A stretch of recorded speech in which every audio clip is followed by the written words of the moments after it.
இங்கே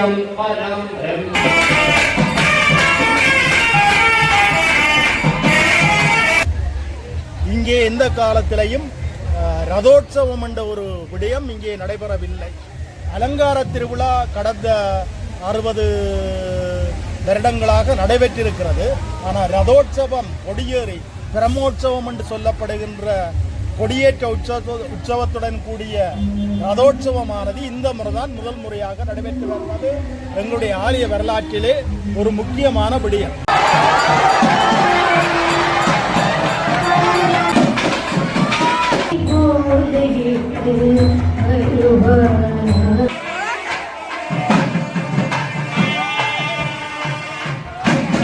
வணக்கம் உறவுகளே, இன்றைய தினம் நாங்கள் எங்கே போகிறோம்டா, இது யாழ்ப்பாணத்தில் இருக்கிற சுழிபுரம் பத்ராவளி அம்மன் ஆலயத்துக்கு தான் போகிறோம். கடந்த ஞாயிற்றுக்கிழமை கொடியேற்றத்துடன் ஆரம்பமாகி இன்றைய தினம் 10வது நாள் செவ்வாய்க்கிழமை தேர் திருவிழா இன்றைக்கு நடைபெற இருக்கிறது. பராபர வருடத்தில் முதல் தடவையாக இன்றைய தினம் அந்த ஆலயத்தில் முதலாவது தேர் திருவிழா நடைபெற இருக்கிறது. என்ன மாதிரி அந்த தேர் திருவிழா நடைபெறுகின்றது நாங்கள் முழுமையாக பார்க்க போகிறோம். வாங்க வீடியோக்குள்ள போகலாம். மறக்காமல் லைக் பண்ணி ஷேர் பண்ணி சப்ஸ்கிரைப் பண்ணுவோம். தற்பொழுது நாங்கள் நிற்கக்கூடிய இடம் சுழிபுரம் பத்ராவளி அம்மன் ஆலயத்தின் முன்பாக நிற்கிறோம். கடந்த ஞாயிற்றுக்கிழமை கொடியேற்றத்துடன் ஆரம்பமாகி இன்றைய தினம் செவ்வாய்க்கிழமை தேர் திருவிழா இன்றைக்கு நடைபெற இருக்கின்றது. புதிய ரதத்தில் பத்ராவளி வீரபத்ரர் ஆகிய இருவரும் இந்த வீதி உலா வருகின்ற காட்சி இடம்பெற இருக்கின்றது. தேருக்கு முன்னால் பார்த்தீங்கன்னா 1000க்கும் மேற்பட்ட தேங்காய்கள் அங்கு குவிக்கப்பட்டிருப்பதை காணக்கூடியதாக இருக்கின்றது. அந்த ராஜகோபுரத்தின் கம்பீரம் இப்படி காட்சி அளிக்கின்றதை நான் காணக்கூடியதாக இருக்கும். அங்கே பார்த்தீங்கன்னா வசந்த மண்டபத்தில் இருக்கிற பத்ராவளிக்கும் வீரபத்ரருக்கும் விசேஷ பூசைகள் அங்கே நடைபெற்று கொண்டிருப்பதை நான் காணக்கூடியதாக இருக்கும்.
पुष्पाञ्जलिं समर्पयामि।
வீரபத்திரரோடு சிம்மாசனத்திலே அமர்ந்திருக்க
नमो वयं वै श्रवणाय कुर्महि समे कामान् कामकामाय मह्यं कामेश्वरो वै श्रवणो ददात् कुबेराय वै श्रवणाय महाराज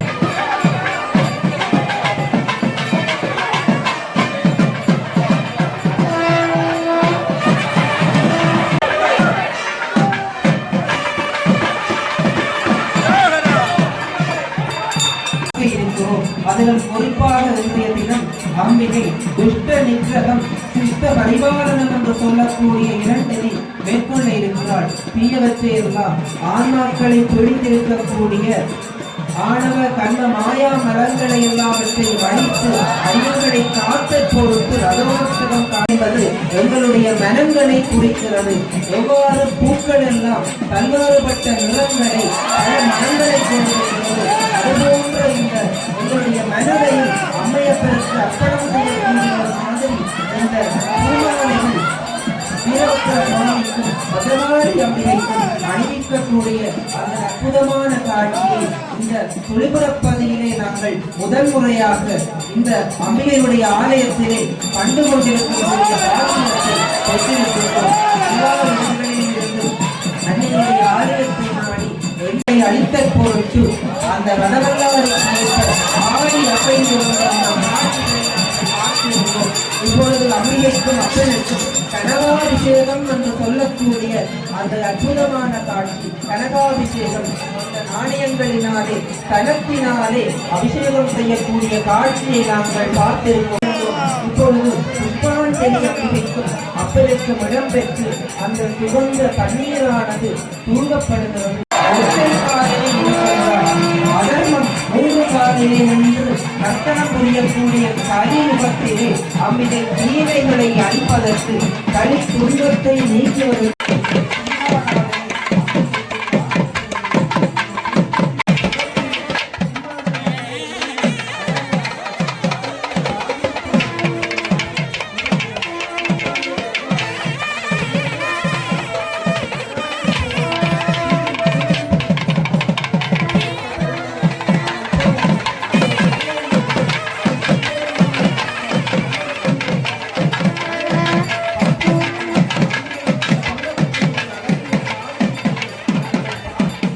வணங்கி பிடிக்கின்ற அடியார்கள் மத்தியிலே அன்னையாளவன் இன்றைக்கு 21000 வருடங்களுக்கு முன்பே இந்த ஆலயத்தின் உச்சியாகத்திலே இருக்கின்ற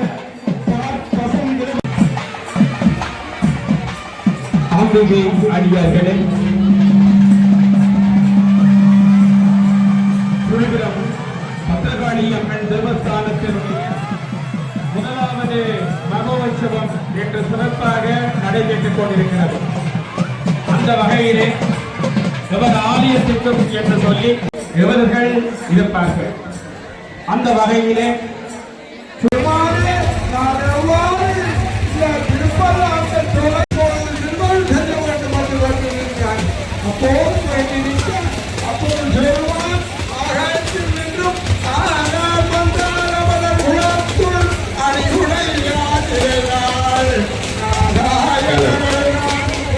அம்பிகையினுடைய மெய்யறியார்களே, ஆலயத்தை வந்தால் நாங்கள் பக்குவமாக இருக்க வேண்டும். அந்த வகையிலே ஒரு பெண் குழந்தையை தாயை உறவுகளை தவிர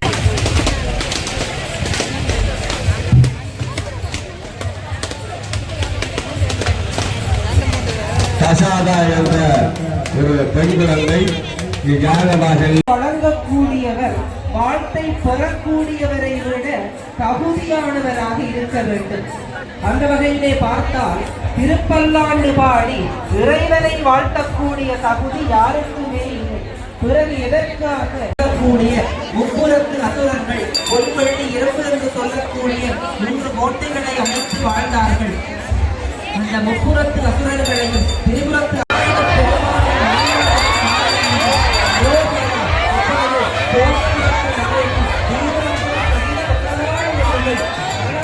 முதன்முறையாக 800 வருட பாரம்பரியமுடைய அன்னை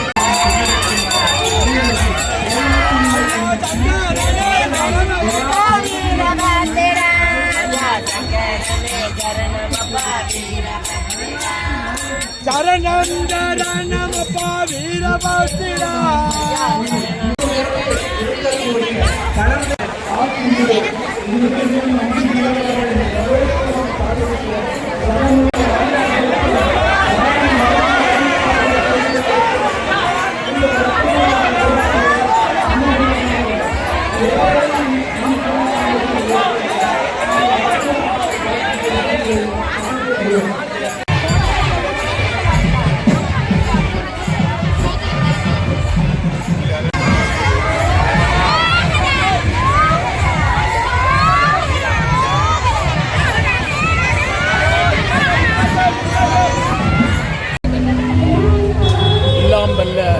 பத்திரகாளி அம்பிகையின் திருவருளோடு இன்றைய தினம் இந்த சுழிபுரம் பத்திரகாளி அம்பாள் ஆலயத்திலே ரதோற்சவம் நடைபெற்றுக் கொண்டிருக்கின்றது.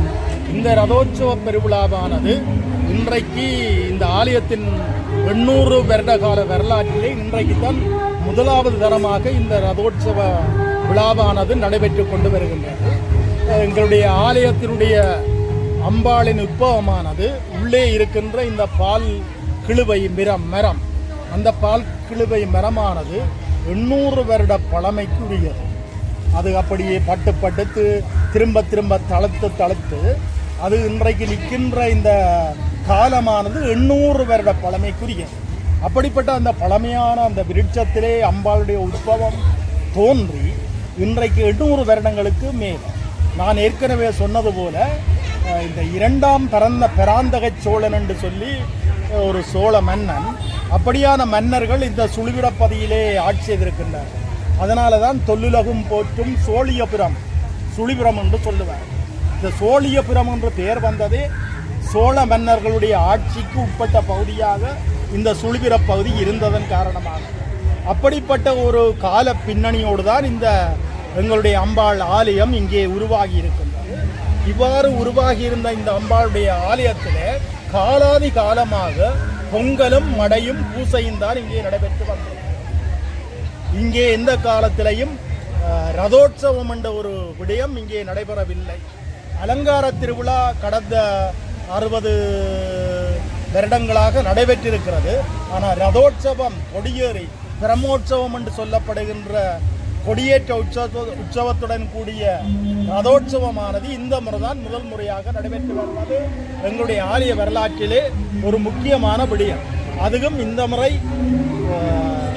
எங்களுக்கு கொடியேற்றம் சரியான விதிமுறைப்படி நடந்தாலும் எங்களுக்கு ரதம் என்பது ஒரு கட்டு ரதமாகத்தான் நீங்கள் அங்கே பார்க்கலாம். அந்த கட்டு தேரில் தான் அம்பாளுடைய வீதி வலம் இன்றைக்கு நடைபெற்றது. ஆரோகணம் என்று சொன்னாலும் சரி, அவரோகணம் என்று சொன்னாலும் சரி, இந்த கட்டு ரதத்தை அடிப்படையாக வைத்துத்தான் இந்த நிகழ்வுகள் நடைபெற்றன. ஆனாலும் நாங்கள் அடுத்தடுத்த வருடங்களிலே ஒரு மிகப்பெரிய அம்பாளுடைய மகிமைகளை எடுத்துச் சொல்லக்கூடிய ஒரு பெரிய சித்திரத்தேரை இங்கே சமைத்து விடுவோம். அந்த சித்திரத்தேரிலே அம்பாள் வீதிவலம் பெறுகின்ற இந்த காட்சியை நீங்கள் மட்டுமல்ல, இங்கே கூடியிருக்கின்ற அடியவர்களும் மிகவும் பக்தி சிரத்தையோடு அதை கண்டு களித்து அம்பாளுடைய அருளை அனுபவித்துக் கொள்வார்கள் என்ற செய்தியை இந்த தருணத்திலே வெளிப்படுத்தி, எல்லாம் வல்ல எங்களுடைய பத்திரகாளி அம்பாளுடைய திருவருள் எல்லோருக்கும் கிடைக்க அம்பாளுடைய ஆசிகளை வேண்டி விடைபெற்றுக் கொள்கிறேன். நன்றி.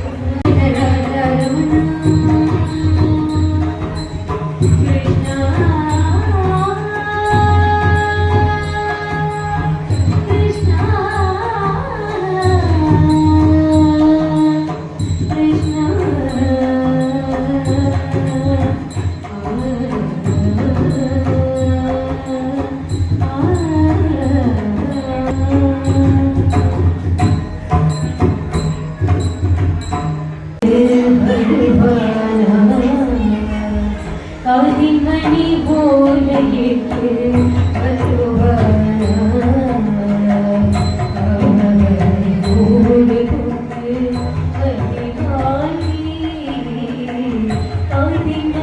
போல எட்டு வருவானா